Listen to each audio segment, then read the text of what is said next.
Hey guys, Professor Bill, Comic Book University, and Moon Knight Annual, issue number one. This is the 2021 Moon Knight. So I know it's 2022 now, but it started in 2021. So that's what it's classified as. Anyway, this was okay. It wasn't bad. It was just surprising. I expected it to be a whole lot better considering who's writing it, but it is what it is. Ouch, kitty.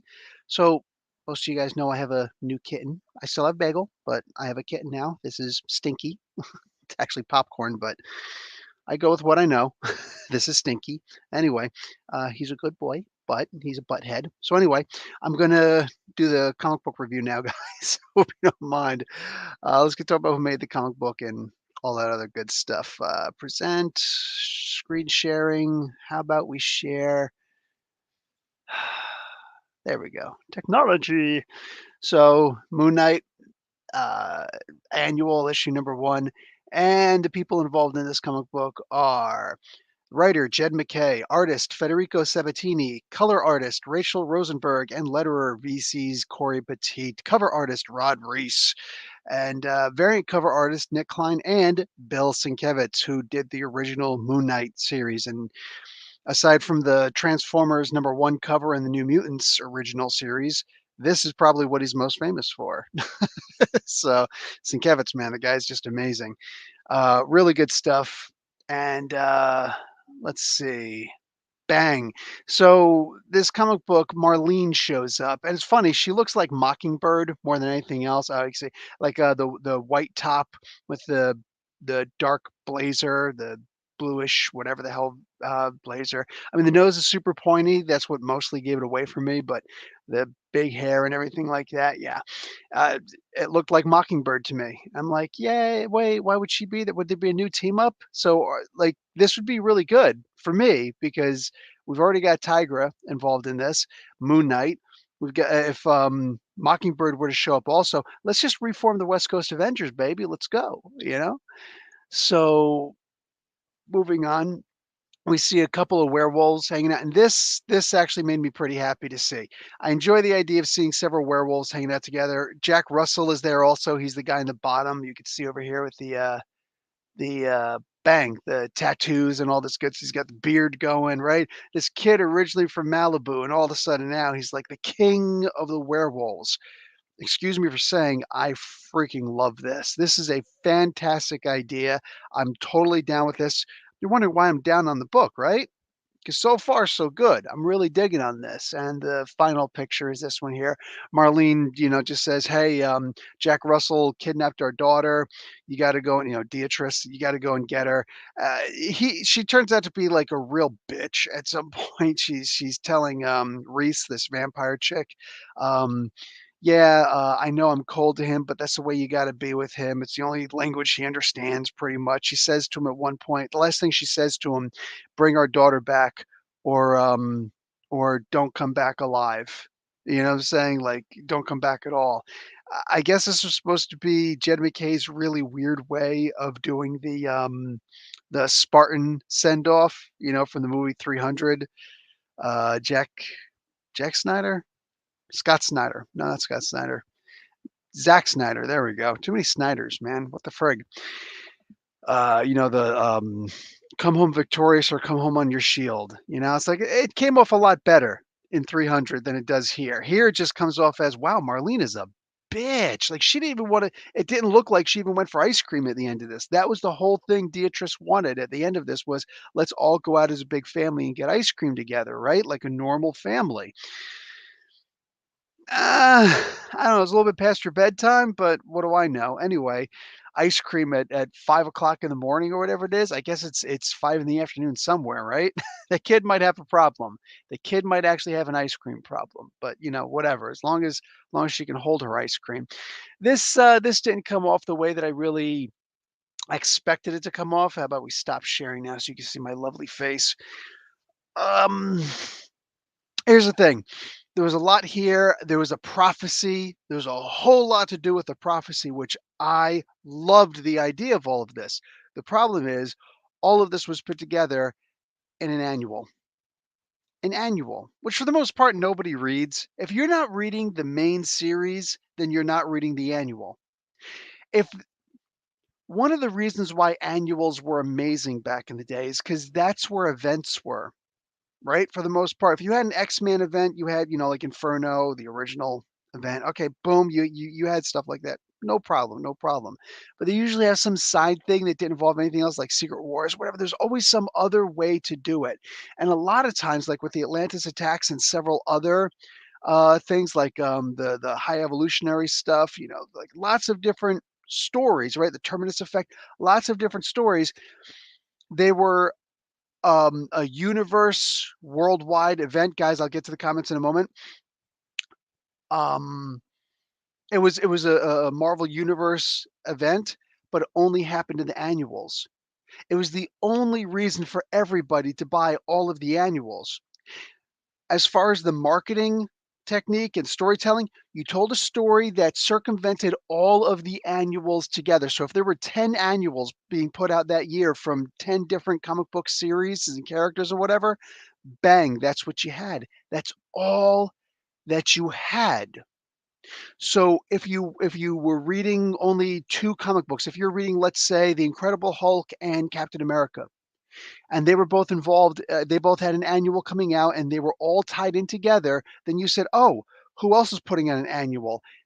Freaking Avengers is putting in an annual. I don't usually get the Avengers, but I want to see where the story goes that involves my character. So let me get the whole thing. Let me get the Avengers book. Let me get the West Coast Avengers annual. Let me get the freaking Moon Knight annual. Let me get the whatever annual. You know what I'm saying? If they had slapstick annual, you'd get the slapstick annual, right? And it was a way for you to see because that was where the focus was. It was supposed to be on that character for this big story. You would but the whole story would still be completely if you missed one, you didn't understand the whole event, so you had to get everything, and it gave you an opportunity to see what was going on with this other character. What's been happening for the year? Should I have been reading this comic book? Should I start reading this comic book now? It was a great idea. Now, I don't know what annuals are there for. I have no idea what the purpose of annuals for. This was an isolated thing, which honestly, the reason why I disliked this issue so much is because the only thing it did was make me say to myself, all of the stuff that Jack Russell did to become the Moon Knight, or excuse me, to become the king of the werewolves, I wish I could have just seen a series where he does that stuff. He had foot races with Wendigos. And of course, those don't always work out so well, so he had to fight a whole bunch of them all along the Quebec coastline. You're telling me that wouldn't have been an amazing comic book? You're telling me that wouldn't have been an amazing 4 or 6 issue um, story in a Werewolf by Night comic book featuring Jack Russell? You're telling me this to me was an incredible story that I wanted to see of Jack Russell. And even if the very beginning of it, they would have said, hey, the whole purpose of this, or after the first 6 issues, the end of the first 6 issues, the whole reason why I'm going to be doing all of this crazy stuff is because I have to unite the werewolves. I have to do this, or I have to dispel the werewolf curse. And the ultimate way to do this has to be to kill Moon Knight. Has to be to kill Khonshu, and the only way to do that is to kill Moon Knight. Something along those lines. Reveal certain little things as we go on. You're telling me, and especially with the people in love with Jed McKay's Moon Knight right now, you're telling me that wouldn't have sold an entire other series of comic books? I say to hell with this annual show. As soon as look, if I'm an editor worth my salt, when Jed McKay comes to me and says, "Hey, so you wanted me to do an annual, here's a story pitch that I have for the annual." If I'm an editor worth my salt, I'm like, "Jed, I'm gonna call you right back." And I go and I call up CB or whoever the hell I gotta call, CB Cebulski or whoever the hell I gotta call, or if I'm allowed to make that decision on my own, I say, "Listen, bud, what we're gonna do is we're gonna ixnay on the annual this year, or just have an annual where you kind of do a prequel, whatever, if I've got to do the annual. But I actually want you to start writing a Werewolf by Night series where you stretch this out at least 12 issues, minimum 12 issues, if you can't go more. All of this where Werewolf by Night has to realize this prophecy, learn about this prophecy, realize the truth of the prophecy, recognize that he can actually achieve this, but he has to do these things. Let's see all of these gauntlets that he's got to go through. I'm sorry, Werewolf by Night meets Dragon Ball Z? Tell me you don't have every single person in the world sold. There's a lot of people who've been telling me, "Professor, if you're not happy with comic books lately, go and start reading manga." Mother fathead, this is the manga right here that we could have had. We could have had the manga story right here. And they just put it in an annual and it's a blurb. It's dialogue. It's freaking it's not even Ben to speak, thank God, but like it's just a quick little blurb that's mentioned. Oh, I did all these amazing things. Do this. God damn it, that's the comic book of the year. That's the comic book of the freaking year. And you just put it in a word bubble, a word balloon? Somebody has failed the entire comic book industry by having this incredible idea all put together in a word bubble. I'm beside myself completely, entirely. This would have been amazing. This would have been amazing. That's where I stand with this comic book. I think that this could have been one of the absolute best things ever, but tis what it is. Let me get to these comments real quick. Warlian, what's up, dude? What's up? Oh, you know what? I just I didn't show this to anybody. I'm going to show it now to everybody. This is what I just got this Conan figure. This is from one of the later 100 issues of Conan, the Marvel series Conan after Roy Thomas was already off the book. This is Rawr. I'm only saying this because Warlian. That looks too that looks too much like his name. Wrarl. Wrrarl, something like that. I'm missing his big helmet thing, but aside from that, this is the whole entire it's got a sword that actually comes out. It's got worms that actually come out of his little freaking case thing. This is a really awesome character, man. This is a totally awesome character, one of the best characters that they ever invented for Conan in the comic books. Just sorry, had to point that out. All right, hope you're doing well, Professor. That's Juan Perez. I'm doing well. How you doing? Warlian's here for the West Coast Avengers. My man's Mr. Snicket Chink. I was confused.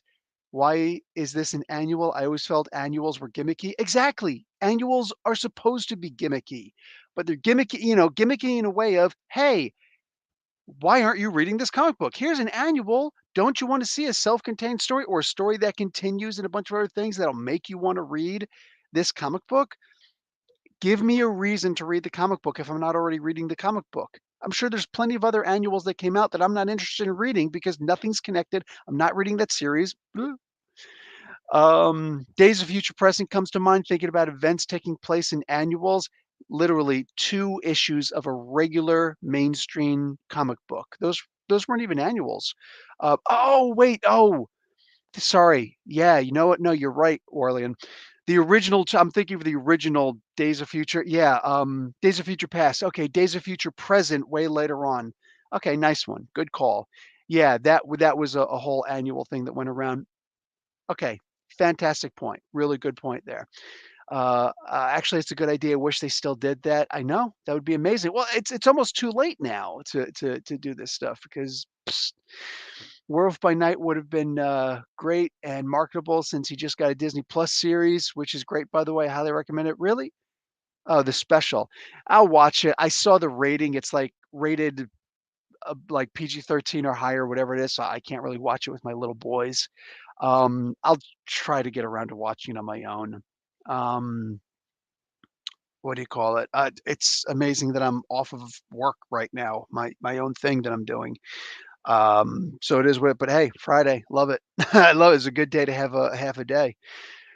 It's an amazing idea. I felt the annual had a lot of potential. Yeah, it had a lot, Juan. Bronze page. Hey, Bill, how does Mockingbird rank in your Marvel heroes list? She's my number one favorite female hero. Absolute favorite female hero. In fact, I just saw some cool stuff with involving Mockingbird with the Jim Zub Thunderbolt series. I think I'm going to wait until it gets to issue 6, so it's the first whole series, and then I'm going to actually read the whole thing. I'll do a review of the whole first 6 issues. Let me mute this so I can cough. Anyway, yeah, bang. Not cool. Anyway, so yeah, I'm probably gonna do the Thunderbolts thing because that actually looks pretty cool. I would love to see Mockingbird show back up. I would love to see Hawkeye make up with her and just apologize. I get that she's gonna be bitter. It is what it is. It was all his fault, 100% his fault. That guy's a jerk face. Um, Mr. Snick, I thought maybe an annual for Halloween, but no. Right? Something involving Halloween. That yeah, that probably would have been a good just do some stupid little Sam Hain thing. It's like make them team up over something for some good cause and then whatever. I don't know. I don't know, honestly. Yeah, that could have been a good reason. It's like, "Oh, well, we just teamed up together. Now I'm gonna go off and I'm gonna kill," and then you know what? Have the prequel be God damn. Have the prequel to the Werewolf by Night series be this issue. And then if you're just gonna make it 12 lousy issues or at least the end of that storyline where he's gotta do whatever, he's gotta go and kill his daughter, make this issue the next annual for Moon Knight. Because 'Cause you're telling me this Moon Knight series can't go another 12 months? You're telling me that we can't see, an issue 2 of a Moon Knight annual? As good as this series is, you're telling me that? Because I don't believe you, if that's what you're telling me. So they could have started the Werewolf by Night run in this, just they team up together for some good reason, da da da da da, and that's where all of a sudden he comes across this document of paper that leads him to go and find out more about the curse of the werewolves and breaking it. And it's like, what? I can break the lycanthropy cycle. That would be amazing. And goes off and finds this stuff, and then all this stuff leads to, I was just hanging out with Moon Knight, and he's like, we just called each other brother, and now I've got to kill him. Oh no, that would have been amazing. And then it ends in next year's annual for Moon Knight, or a crossover between the annual for Werewolf by Night and Moon Knight. Like, sorry, color me silly, but that would have been that's a whole lot of more comic books that I promise you I would have bought the hell out of and reviewed the hell out of. That would have been amazing to me. It's a shame. So much of so much of this stuff is psh, just let's just get this stuff out of the way. At least it's not Leigh Williams on a comic book. I agree. Preach on, Professor. I'm here for you. Thank you. Biggest Dickus. These good names, man. I'm telling you, I love these awesome names. Uh, George, what's up, George? And it's Moon Knight, not Mockingbird. What I say? I hear you. But wait, what? I don't know what the difference. Maybe I said the wrong thing. Anyway, Um, bang, and your name is Anas. Oh, your name is Anas. Ah, cool name. Arabic, I suppose. I imagine. Anyway, guys, that's going to be it for me. I'm doing something. I can't remember. I was going to do something for the channel later, and I can't remember what it was. I don't know. I'll figure something out. Um, yeah, anyway, so I'll talk to you guys later. I'll probably do like an update of what I'm doing in the channel later. I've got to get rid of some of these comic books. My room is actually filled with comic books right now. In case you can't tell, I got to bring some of these to storage. You know what? I got a half a day. I think that's what I'm going to do today. I'll talk to you guys later. Love and peace. Like the video, watch an ad, all that stuff. Professor Bill, Comic Book University. Class dismissed.